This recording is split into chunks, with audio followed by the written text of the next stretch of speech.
Assalamualaikum warahmatullahi wabarakatuh.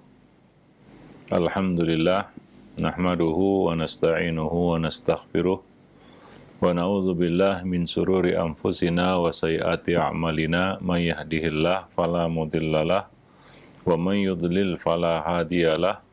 Asyhadu an la ilaha illallah wahdahu la syarikalah wa asyhadu anna Muhammadan abduhu wa rasuluh.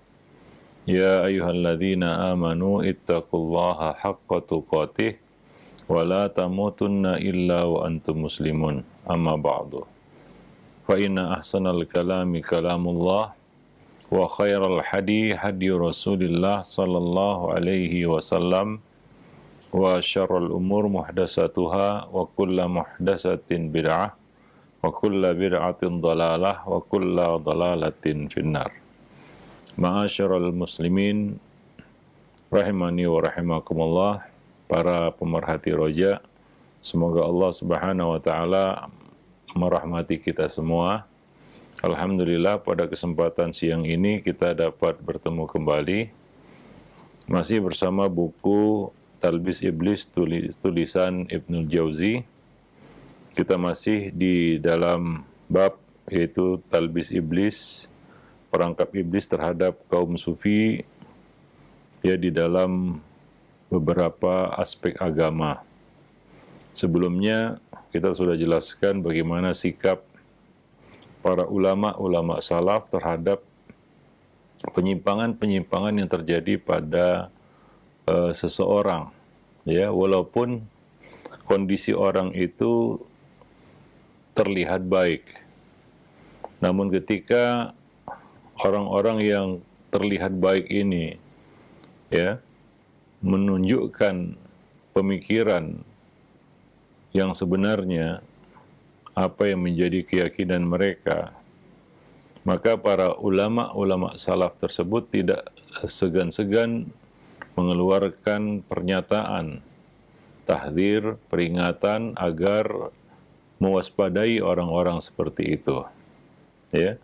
Contohnya para pemalsu hadis atau orang-orang yang memanipulasi hadis, ya, seperti yang diriwayatkan dari Yahya bin Sa'id. Dia bercerita, aku bertanya kepada Syu'bah, Sufyan bin Sa'id, Ats-Tsauri, Sufyan ibn Uyainah, Malik bin Anas, tentang seseorang yang tidak hafal hadis.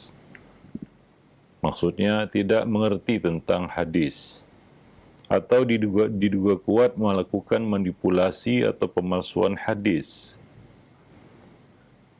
Ya, seperti kaum ini ya yang sering menisbatkan sesuatu kepada Nabi. Nabi berkata, kata Nabi, ya, tapi tidak jelas riwayatnya. Bahkan kadang-kadang mengarang-arang cerita dan dinisbatkan kepada Nabi. Kaum sufi ini termasuk kaum yang senang menggunakan riwayat-riwayat yang palsu, hadis-hadis palsu atau maudhu, atau hadis-hadis yang tidak jelas asal-usulnya. Maka mereka semua, para ulama itu menjawab, kondisinya harus diperjelas, yaitu dia harus diperjelas ataupun dinyatakan keadaannya, bahwa dia adalah seorang pemalsu hadis atau orang yang mengarang-arang tentang hadis ataupun yang mengada-ngada di dalam ya periwayatan hadis-hadis Nabi Shallallahu Alaihi Wasallam. Ya, walaupun secara lahir mungkin orang itu baik-baik saja. Artinya orang yang kelihatannya soleh, ya, terlihat seperti orang baik gitu. Tapi ketika dia menunjukkan jati diri yang sebenarnya, para ulama tidak segan-segan mengeluarkan tahdzir mereka terhadap orang tersebut. Ya, ini terjadi pada Imam Ahmad bin Hanbal. Beliau pernah memuji seseorang. Tentunya Imam Ahmad tidak memuji seseorang kecuali orang itu baik ya secara lahir. Sebelum Imam Ahmad tahu kekeliruannya, ya lalu disebutlah terkuaklah sedikit demi sedikit tentang kesalahan dan kekeliruannya, penyimpangannya. Maka Imam Ahmad mengatakan, ya, dia adalah orang baik, ya, si fulan ini, andai saja dia tidak melakukan kekeliruan. Ya.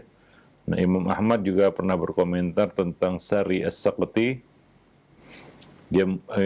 Beliau mengatakan dia adalah syekh yang dikenal baik, orang wara, orang soleh kelihatannya, ya. Namun selanjutnya manakala disampaikan kepada beliau bahwa As-Saqati ini, Sari As-Saqati ini pernah mengatakan, saat Allah menciptakan huruf-huruf maka bersujudlah huruf ba. Ya, ini sudah nampak kengawurannya, ya. Sudah nampak kenyelenehannya begitu, ya. Mulai nyeleneh, pemikiran-pemikiran yang aneh mulai muncul darinya, ya. Maka Imam Ahmad pun berseru, jauhkanlah orang-orang darinya. Ya, jauhkanlah orang-orang darinya, yaitu peringatkan orang-orang supaya tidak mendekatinya. Karena sudah nampak, ya, penyimpangan-penyimpangannya, ya. Kesesatan-kesesatan dari pemikirannya. Nah, demikian, ya, pandangan, mauqif, sikap para ulama salaf terhadap orang-orang yang menunjukkan, ya, kesesatan ataupun penyimpangannya di dalam agama. Nah, kita akan bahas di sini talbis iblis terhadap kaum sufi ini di dalam bidang akidah. Ya, tidak ada kaum ataupun siapapun yang selamat dari talbis iblis. Ya, hatta dari kalangan muhaddisin. Tapi apa yang menimpa kaum sufi ini sangat-sangat buruk. Ya, penyimpangan yang sangat fatal. Kita mulai dari talbis iblis terhadap mereka dalam bidang akidah. Ya, di antara penyimpangan akidah yang paling parah terjadi di tengah-tengah kaum sufi adalah mereka meyakini, sebagian mereka, ya, meyakini adanya menganut paham hululiyah. Adanya penyatuan antara Allah dan makhluknya, atau wahdatul wujud, atau dalam bahasa lain menunggaling kaula Gusti. Ya, artinya bisa berbaur antara khalik dan makhluk. Ya, ini ada beredar di tengah-tengah kaum sufi. Artinya di antara mereka, ya, ada yang menganut paham seperti ini. Diriwayatkan dari Abu Abdullah Ar-Ramli, dia bercerita, Abu Hamzah ini adalah Muhammad bin Ibrahim Al-Baghdadi As-Sufi yang mati pada tahun 269 Hijriah. Ya, Al-Dhahabi mengomentari orang ini di dalam Siyar A'lamun Nubala. Abu Hamzah memiliki penyimpangan, ya, dan kejahilan, kedangkalan berpikir yang sangat rusak. Yaitu Abu Hamzah. Dia biasa berkhutbah di Masjid Jami' At-Tarasus. Para jamaah bisa memahami ceramahnya. Satu hari ketika ia sedang berkhutbah, ada seekor burung gagak menguak di atap masjid, bersuara. Mendengar suara itu, Abu Hamzah spontan berseru, ya, labbaika, labbaika, labbaika, aku penuhi panggilanmu, aku penuhi panggilanmu. Ya, artinya, ya itu adalah panggilan Allah Subhanahu wa taala. Yang bersuara itu, yang menguak itu adalah Allah Subhanahu wa taala. Lalu orang-orang menyebutnya zindik. Sejak itu orang-orang menyebutnya zindik. Orang ini berkeyakinan bahwa Allah bisa menjelma ataupun menitis pada semua makhluk, ya, semua benda, semua makhluk, termasuk burung gagak yang menguak tadi. Maka sejak itu orang-orang menyebutnya zindik. Mereka meyakini dia adalah penganut paham hululiyah dan seorang zindik. Ya, sehingga akhirnya ia dihukum mati, ya, dibunuh, dihukum mati.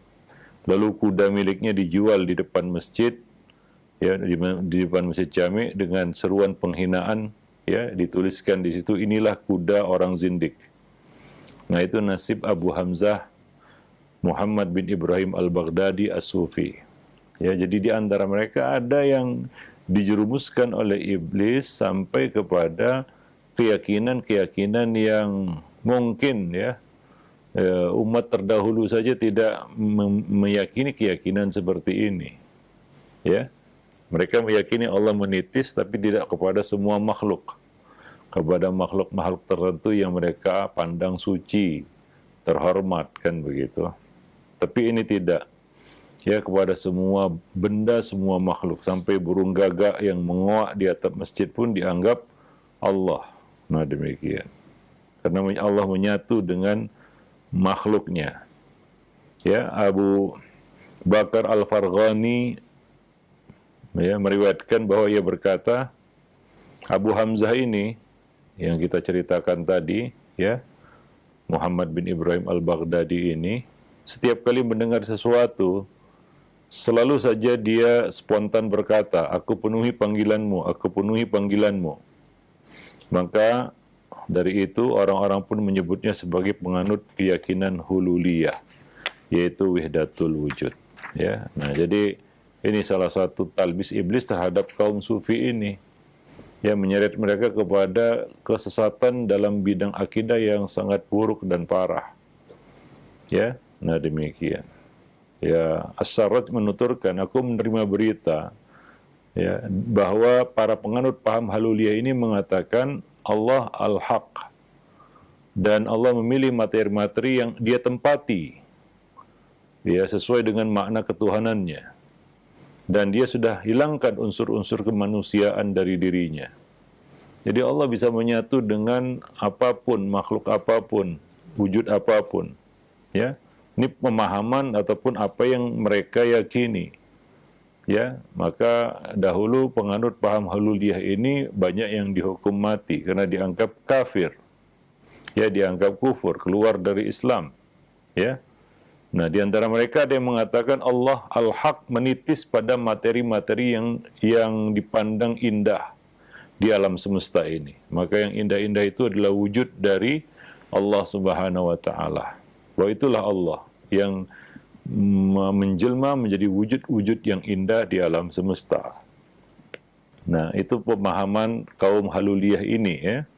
As-Sarraj mengatakan, aku juga menerima berita bahwa sekelompok penduduk Syam menganggap melihat Allah dengan mata hati di dunia sama seperti melihat Allah dengan mata kepala di akhirat. Dan Sarraj juga mengatakan, aku menerima berita juga bahwa budak milik Al-Khalil ya, saat bersaksi kepada Abul Husain An-Nuri mengutarakan, aku kasmaran kepada Allah, artinya tergila-gila, artinya isyq ya, ya'syiq. Ya, bukan hanya sekedar menyintai ya, menyintai dengan nafsu, artinya itu isyq ya, kepada Allah Subhanahu wa taala. Jadi dia menyintai Allah seperti dia menyintai makhluk. Dan Allah pun kasmaran kepadaku. Ya, Allah pun kasmaran kepadaku. Maka Abu Ya'la Al-Qadi Abu Ya'la mengatakan kelompok hululiyah ini beranggapan bahwa Allah bisa dibuat kasmaran, ya isyq, ya cinta yang yang berlebih-lebihan ataupun isyq ya, cinta buta atau cinta yang disertai dengan nafsu gitu. Ya, Allah bisa dibuat kasmaran kata mereka. Nah, demikian. Jadi Ibnul Jauzi mengomentari, orang yang berpendapat seperti ini bahwa Allah bisa jatuh cinta dalam bentuk isyq ya kepada makhluknya, ia mengatakan yang demikian ini dinamakan dengan kebodohan, kata beliau. Ibnul Jauzi mengatakan ini jelas suatu kebodohan, kejahilan. Ditinjau dari 3 sisi. Yang pertama adalah dari sisi penggunaan istilah bahasa. Isyq itu tidak dinisbatkan kepada Allah bahwa Allah ya'syiq ya kepada hamba-hambanya. Ya, dan juga tidak ada ungkapan hamba itu ya'syiq ilallah gitu. Ya, atau dalam istilah kasmaran gitu, atau orang yang jatuh cinta dengan nafsu. Ya, nah, menurut pakar bahasa, hal itu hanya digunakan untuk seseorang yang ya kita katakan hendak dinikahi ataupun hendak menikah antara suami istri. Ya, itu antara manusia dengan manusia, bukan antara manusia dengan pencipta. Ya, tidak disebut dia kasmaran atau isyak. Yang kedua, bahwa sifat-sifat Allah diketahui berdasarkan keterangan dalil. Tidak boleh kita menisbatkan satu sifat, baik itu sifat zatiyah maupun fi'liyah, tanpa dalil. Maka tidak ada dalil yang menyebutkan bahwa Allah itu ya'syik. Ya, Allah itu jatuh dalam cinta buta ataupun kasmaran kepada hambanya. Isyak, ya, itu tidak ada. Allah menyintai hamba-hambanya, yang taat kepadanya. Ya, seperti firman Allah, yuhibbuhum wa yuhibbunahu. Mereka menyintai Allah, Allah menyintai mereka dan mereka pun menyintai Allah. Ya, al-hub, mahabbah, bukan isyak. Ya, nah ini orang kaum sufi ini, ya, mereka menyintai Allah seperti mereka menyintai manusia, ya, yang tergila-gila, istilahnya jatuh cinta tergila-gila kepada seseorang. Ya, nah itu adalah sifat yang tidak warid, tidak ada bagi Allah Subhanahu wa taala. Tidak ada dalil yang menjelaskan hal itu. Ya, dan ketiga, kata beliau, kata Ibnul Jauzi, dari mana dia tahu bahwa Allah menyintainya? Ya, ini adalah klaim tanpa bukti dan tanpa dalil syar'i. Ya, mereka mengaku-ngaku bahwa Allah menyintai mereka. Di dalam ayat imtihan, Allah Subhanahu wa taala mengatakan, "Qul in kuntum tuhibbunallaha fattabi'uni." Katakanlah, jika kamu cinta kepada Allah, maka ikutilah aku, ikutilah sunnah. Itu adalah bukti seorang hamba cinta kepada Allah Subhanahu wa taala, yaitu dia mengikuti sunnah Rasulullah sallallahu alaihi wasallam. Sementara kaum sufi ini justru jauh dari sunnah, bahkan membenci sunnah. Lalu bagaimana mungkin, ya, dia mengklaim bahwa Allah menyintainya dan ia menyintai Allah Subhanahu wa taala? Ini adalah klaim tanpa bukti. Ini adalah klaim, ya, tanpa dalil syar'i yang tidak bisa diterima. Wallahu a'lam bishawab.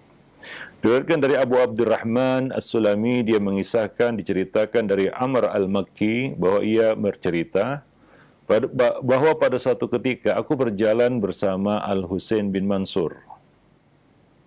Ya, Husain bin Mansur ini dialah Al-Hallaj, ya.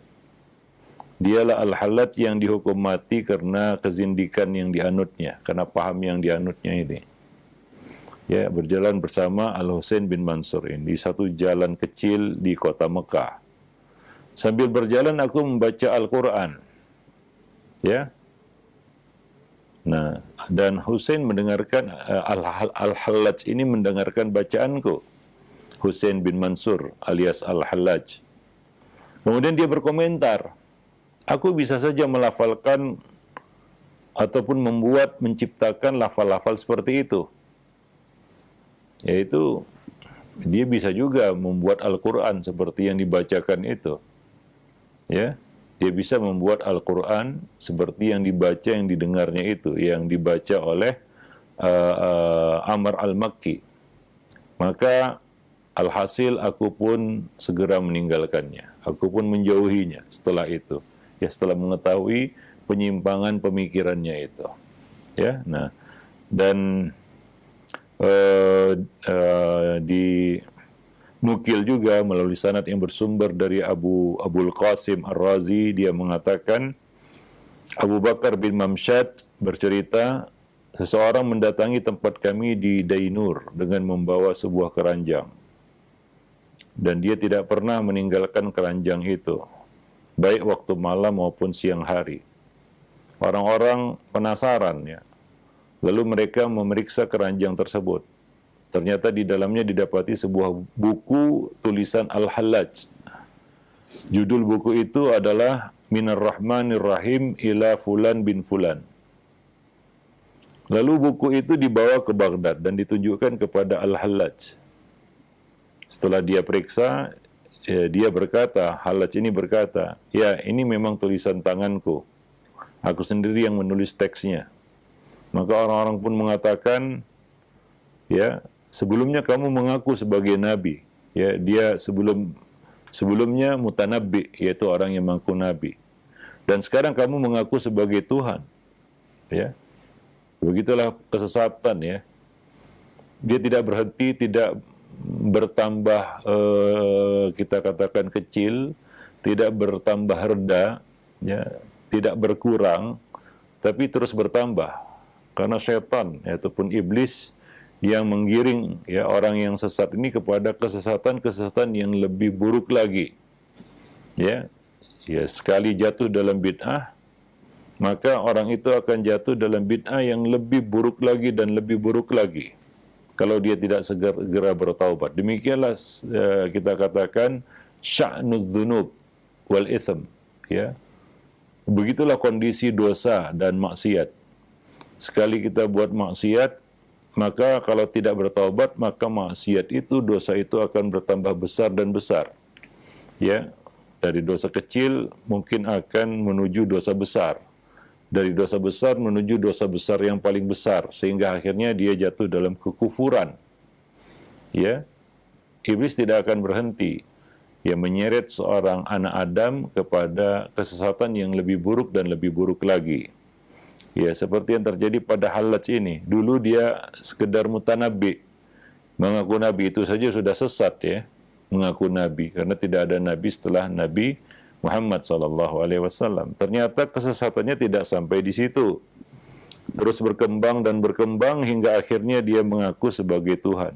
Orang-orang mengatakan dulu sebelumnya kamu ini ngaku menjadi nabi, ya. Sekarang kamu berani mengaku sebagai Tuhan. Nah, demikian.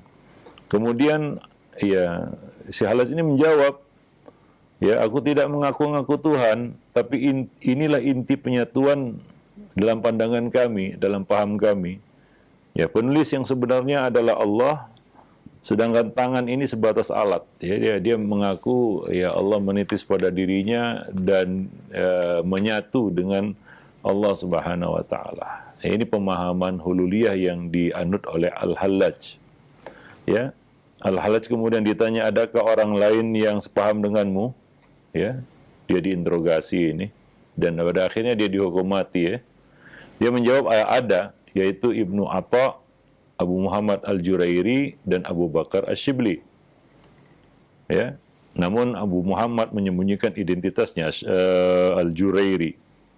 Demikian pula, ya, sikap yang diperlihatkan oleh Abu Bakar Asy-Syibli. Ya, nah, yang terang-terangan mengutarakan pendapat Al-Hallaj ini adalah Ibnu Atha. Ya, Ibnu Atha. Maka ketika Al-Jurairi, yaitu Abu Muhammad Al-Jurairi ini diinterogasi terkait dengan pemahamannya, maka Al-Jurairi tanpa ragu menjawab, orang yang berpendapat seperti ini adalah kafir. Orang yang berpendapat seperti ini layak dihukum mati. Ya, sudah Al-Jurairi, ya, giliran Syibli diinterogasi. Dia pun mengatakan orang yang berpendapat seperti ini harus diamankan, yaitu harus dipenjara, ditahan, ya, nggak boleh dibiarkan. Hanya Ibnu Atha yang ketika ditanya mengenai pernyataan Al-Hallaj, dia jelas-jelas mengatakan bahwa dia berpendapat seperti pendapatnya Hallaj. Dan kesaksian Ibnu Atha inilah yang menjadi alasan utama, ya, Al-Hallaj akhirnya dihukum mati. Ya, Al-Hallaj ini akhirnya dihukum mati karena pemikiran yang menyimpang yang ada padanya.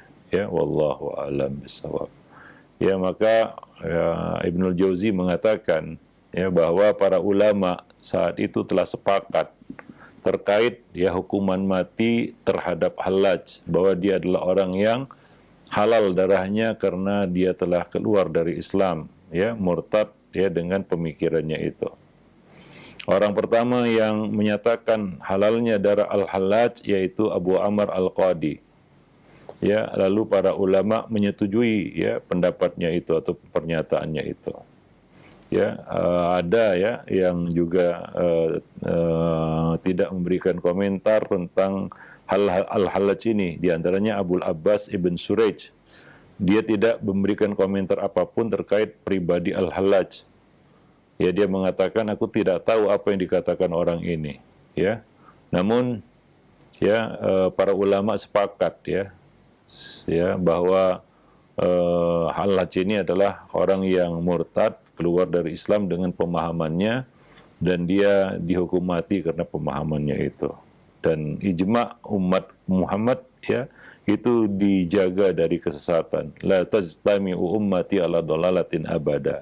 Sesungguhnya Allah melindungi kaum muslimin agar tidak bersatu di atas kesesatan. Wallahu alam bissawab. Nah demikian ya. Sehingga di Abu Bakar Muhammad bin Daud Al-Faqih Al-Asbahani mengatakan, jika apa yang diturunkan kepada Allah, jika apa yang diturunkan Allah kepada nabinya Muhammad SAW adalah benar, berarti apa yang dikatakan Hallaj itu adalah suatu perkataan dan perkara yang batil. Nah demikian ya. Nah begitu pendapat atau sikap tegas dari Al-Faqih Abu Bakar terhadap Al-Hallaj ini. Wallahu alam bisawab. Baik. Dan Ibnu Jauzi mengatakan, nah karena kejahilan dan tidak tahu ijma umat ya di dalam bab ini ya, ijma ulama ya di dalam bab ini terhadap Hallaj ya, terhadap orang yang menyimpang ini, yang berpaham hululiyah ini, ada sekelompok kaum sufi yang bersikap fanatik membela Hallaj karena kejahilannya, dan juga karena tidak tahu ijma ulama terhadap Hallaj. Ya, komentar ulama ya yang ya tidak tidak ada perbedaan pendapat di situ tentang Hallaj. Kalau ada ya tadi ya sekedar mengatakan aku tidak tahu apa yang dikatakan oleh Hallaj ini. Ya, selainnya para ulama sepakat tentang penghalalan darah Al-Hallaj, bahwa dia adalah orang yang layak dihukum mati ya karena pemikirannya. Namun ya karena kejahilan dan ketidaktahuan tentang hal ini, ada sekelompok sufi yang bersikap fanatik membela Al-Hallaj ini. Seperti yang dinukil dari Ibrahim bin Muhammad An-Nasrabazi. Ia mengatakan, jika setelah para nabi dan orang-orang yang benar imannya masih terdapat ahli tauhid, maka Al-Hallaj itulah orangnya. Dia menganggap bahwa apa yang diyakini oleh Al-Hallaj ini adalah murni tauhid, ketauhidan yang murni, ketauhidan para nabi, ya ketauhidan yang benar. Ini perkataan dinukil dari Ibrahim bin Muhammad An-Nasrabazi, seorang sufi, ya karena ketidaktahuannya mungkin ya terhadap pemikiran-pemikiran Hallaj ini, ataupun tidak tahu ijma ulama di dalam bab ini terhadap Hallaj. Wallahu alam bisawab. Nah demikian ya. Ibnu Jauzi mengatakan seperti itulah kondisi sebagian besar penceramah dan para sufi pada saat itu ya, karena mereka semua tidaklah mengetahui syariat dan jauh ya dari pengetahuan tentang hadis-hadis Nabi ya, hingga akhirnya mereka tertipu ya dengan kita katakan kebohongan Al-Hallaj dan penyimpangan Al-Hallaj ini. Wallahu a'lam bishawab. Ini salah satu bentuk penyimpangan yang terjadi di kalangan kaum sufi di dalam bab akidah. Ini yang paling buruk ya. Diseret kepada keyakinan hululiyah, wahdatul wujud ya. Ya, keyakinan bahwa Allah ada di mana-mana, menyatu dengan makhluknya, bisa menitis kepada benda apapun, ya semua yang wujud ini hakikatnya adalah Allah, dan pemikiran-pemikiran sejenisnya yang itu tentunya bertentangan dengan akidah Ahlus Sunnah wal Jamaah. Wallahu alam bisawab ya. Nah demikian. Dan tidak ada ya keburukan yang lebih buruk ya selain ya kita katakan menyimpang ya dari akidah yang benar, ya menyimpang dari tauhid. Wallahu alam bisawab. Nah kemudian juga iblis juga menipu daya mereka, memperdaya mereka di dalam bab-bab lain, yaitu dalam bab ibadah terhadap kaum sufi ini. Ya, para penulis Ibnu Jauzi mengatakan ya tadi dalam bab akidah, nah juga di dalam bab ibadah. Ya, mulai dari berkaitan dengan terkait dengan taharah. Ya, Ibnu Jauzi mengatakan pada uraian sebelumnya kami telah jelaskan talbis, tipu daya iblis terhadap ahli ibadah ya berkaitan dengan hal bersuci, taharah. Dan ternyata talbis iblis terhadap para sufi ya di dalam bab ini jauh lebih hebat daripada ahli ibadah itu.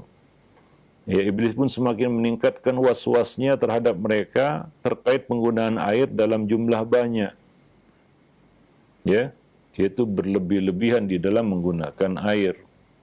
Sampai-sampai aku pernah mendengar ya, Ibnu Aqil ditertawakan oleh kaum sufi karena hanya menggunakan sedikit air. Ya. Ibnu Aqil adalah salah seorang gurunya Ibnul Jauzi ya. Dia pernah ditertawakan oleh kaum sufi, oleh para sufi karena berwudu dengan menggunakan air yang sedikit. Ya, kisahnya bermula ketika suatu hari Ibnu Aqil dia memasuki ribat atau tempat ibadah ya, kemudian berwudu. Namun justru dia ditertawakan oleh kaum sufi ini karena ia menggunakan air yang sedikit. Ya. Ya seperti Nabi menggunakan sedikit air ya untuk berwudu. Mereka tidak mengetahui bahwa siapapun yang mampu menyempurnakan wudunya dengan satu ritel ya, maka itu sudah cukup baginya 500 mili. Ya secangkir aqua lah begitu ya, gelas kemasan aqua yang 350 mililiter itu. Ya, nah itu sudah cukup baginya. Dia bisa menyempurnakan wudhu dengan air sebanyak itu. Ya, tapi itu justru menjadi bahan tertawaan oleh kaum sufi ini, menganggap itu adalah suatu hal yang ya lelucon ya bagi mereka. Karena mereka berlebih-lebihan di dalam menggunakan air. Ya, hingga kadang-kadang mereka mengusap bagian-bagian yang tidak perlu diusap. Ya, nah. Dan cerita yang serupa juga diterima dari Abu Hamid Asy-Syirazi bahwasanya suatu hari dia bertanya kepada seorang fakir ya, dengan apakah kamu berwudu? Fakir maksudnya ini orang sufi ya. Ya, dengan air apakah kamu berwudu? Dia menjawab dengan air sungai. Karena aku punya rasa was-was dalam amalan toharah. Ya, jadi dia berwudu di sungai itu ya. Ya sementara kita di sungai pun nggak boleh kita mubazir air. Ya maka Syirazi pun berkata, setahuku para sufi terbiasa mengejek setan. Nah sekarang justru setanlah yang mengejek mereka. Ya, wallahu alam bisawab. Nah demikian ya. Ini berkaitan dengan taharah. Ya penyakit yang sangat ya sering menyerang ataupun menghinggapi orang-orang terutama yang jahil adalah was-was di dalam bab taharah. Sehingga sebagian orang ya mereka mengulang-ulang taharahnya. Ya, mengulang-ulang taharahnya. Ya, bahkan sebagian dari mereka ada yang sudah masuk dalam solat, membatalkan solatnya, kemudian mengulangi taharahnya. Karena merasa taharahnya belum sempurna. Ya, ada yang mengulang-ulangnya di tempat wudhu. Ada bahkan yang mengulangi wudhunya, dia sudah berada di masjid, kemudian keluar lagi untuk berwudhu lagi, padahal dia tidak batal wudhunya. Ya, tidak ada pembatal wudhu padanya. Ya, tapi dia was-was bahwa taharahnya itu belum sempurna, ya belum seperti yang ya diinginkan Allah Subhanahu wa taala menurut mereka. Maka ia pun mengulanginya dan mengulanginya. Ya sebagian orang ada yang bahkan mulai dari iqamat salat dikumandangkan sampai selesai dia belum keluar dari tempat wudhunya. Karena terus-menerus mengulangi wudhu. Nah ini ya kita katakan salah satu was-was iblis terhadap ya kita kan ahli ibadah dan kaum sufi, terutama orang-orang yang tidak tahu, tidak mengerti, jahil tentang ya sunnah-sunnah Nabi di dalam berwudu. Maka dari itu wajar kalau mereka menertawakan Ibnu Aqil yang berwudu dengan ya 500 mililiter air, yaitu air sebanyak satu gelas kecil. Mereka memandang tidak akan bisa berwuduk dengan cara seperti itu. Padahal Nabi berwuduk dengan yang lebih ya kita katakan ya lebih sedikit dari itu. Ya, dengan 1 mud air. Ya, Nabi berwuduk dengan 1 mud air. Ya, lebih kurang 300-an mililiter air. Beliau bisa menyempurnakan wuduk dengan air sebanyak itu. Ya, tapi itu jadi lelucon bagi orang-orang sufi ya. Mereka menganggap itu adalah suatu hal yang ya tidak masuk akal. Ya, karena mereka berwuduk dengan kalau bisa dengan air sungai gitu ya. Mereka berwuduk dengan air sungai. Bahkan sebagian orang kita lihat berwuduk itu sampai basah kuyup. Padahal tidak semua badan ini anggota wudhu. Anggota wudhu itu tertentu. Tapi dia keluar dari tempat wudhu itu basah kuyup seolah-olah mandi. Ya, nah demikian. Wallahu a'lam bishawab. Ada yang mondar-mandir keluar masuk tempat wudhu karena dia mengulangi wudhunya terus. Ada yang belum selesai wudhunya sudah diulanginya lagi dari awal. Ada juga yang seperti itu. Belum selesai lagi wudhunya dia sudah ulangi lagi dari awal. Ya, wallahu a'lam. Jadi ini termasuk talbis iblis terhadap ya ahli ibadah dan kaum sufi di dalam bab thaharah. Maka agama itu bukan dengan perasaan dan logika. Agama itu berdasarkan dalil dan keterangan yang sampai kepada kita, ya, bukan ya berdasarkan imajinasi, halusinasi, pemikiran dan perasaan kita. Karena kita akan mudah diombang-ambingkan oleh iblis dan bala tentaranya, oleh syaitan. Ya, sehingga hati itu terus was-was dan merasa, saya belum sholat, saya belum wudhu, saya belum ini dan belum itu. Hingga dia mengulang-ulang ya, wudhunya, mengulang-ulang sholatnya. Nanti akan kita bahas berkaitan dengan ibadah sholat ya setelah ini. Wallahu a'lam bishawab. Nah demikian para ya pemerhati roja, kaum muslimin dan muslimat ya, talbis iblis terhadap kaum sufi di dalam bidang akidah, dan juga di dalam bidang taharah ya, dalam bidang ibadah ya, mulai dari taharah, salat dan lain-lain sebagainya. Wallahu a'lam bishawab ya. Nah, maka jelas ya, kaum ini menjadi makanan empuk bagi iblis karena mereka jauh dari ilmu. Seperti yang telah disampaikan ya, muqaddimah dari penjelasan ini oleh Ibnul Jauziyah tentang kaum sufi ini. Dari mana masuk setan terhadap kaum sufi ini? Yaitu dari kealergian mereka terhadap ilmu. Dari alerginya mereka terhadap ilmu. Dari jauhnya mereka terhadap ilmu. Dari situlah ya setan iblis masuk ya merusak mereka dalam semua aspek agama mereka. Wallahu a'lam bishawab. Subhanakallah bihamdik asyhadu an la ilaha illa anta astaghfiruka wa atubu ilaik. Assalamualaikum warahmatullahi wabarakatuh.